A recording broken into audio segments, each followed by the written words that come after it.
government for not getting him critical medical supplies quickly enough. We have our chief media correspondent, Brian Stelter, who's joining us now. And, you know, I just wonder what you think about this, Brian. He cancels the task force briefing. It's scrapped. So we don't get to hear from Dr. Fauci. We don't get to hear in a larger sense from his other experts, including his response coordinator. And instead he appears on Fox News. Yes, for a 2-hour virtual town hall that had quite a bit of misinformation and wishful thinking that's not based in reality. I understand the president wants to give a positive message to the country, and he wants people to know this will end someday. But he's talking about returning to normal by Easter. That's on April 12th this year.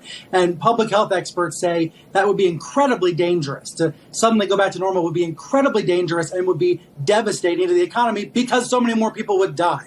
The president is out there on Fox saying this and not getting challenged much, not getting pushback the way he at least gets at press briefings and would get on any other network. I think, Brianna, this is an example of the Fox News presidency at its very worst, because he can go on a channel that lets him say whatever he wants, doesn't challenge him, goes so easy on him, he ends up misinforming the public. And by the way, it's a feedback loop that's been continuing because he's hearing these ideas on Fox about trying to open up the country right away, and then he's repeating them on Fox, and around it goes, Brianna. Yeah, and he's been blaming Governor Cuomo, who seems to be having, I mean, look, politics aside, he's just having a very informed, like, you know where everything is in New York and you know where they don't have what they don't have, right? He's making it so clear every day. It's this sort of touch point to understand what's going on there. He's blaming Cuomo, and he also seems to just be minimizing human life. He's been talking about how many people the flu kills, how many people car crashes kill. I don't think personally that's very good messaging. It's pathetic to be talking about car accidents. If car accidents were doubling and tripling every day, we would take action as a country to fix that problem. We'd take the cars off the road. We would take the cars off the road. And for the hosts on Fox News, the news anchors like Bill Hemmer and Harris Faulkner, to not challenge that kind of BS, well, that's a failure of journalism. But more importantly, let's hope the Republican leaders and public health experts in the administration are challenging Trump behind the scenes, because that kind of rhetoric is going to lead to more people getting sick. Just to put in perspective, Brianna, we all have these stories now. Many, many Americans know someone who's been affected.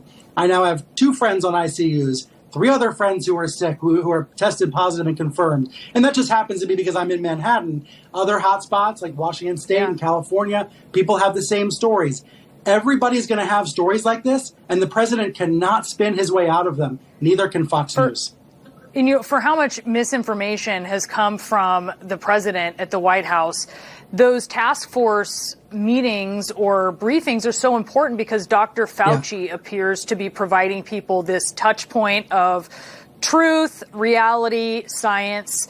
But we don't get to see him today. And we saw that interview he had that certainly the president wasn't going to love.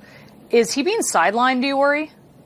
It is very worrisome that we're not seeing a public briefing today, and that it seems like Trump went on Fox News instead. I know that Dr. Fauci is incredibly busy and has lots of demands on his time, and he has been doing a good number of television interviews and others, but it is worrisome not to see a daily briefing. Let me just say, though, however, there are also concerns about these briefings turning into Trump rallies. What we need to see are daily briefings led by scientists and medical professionals.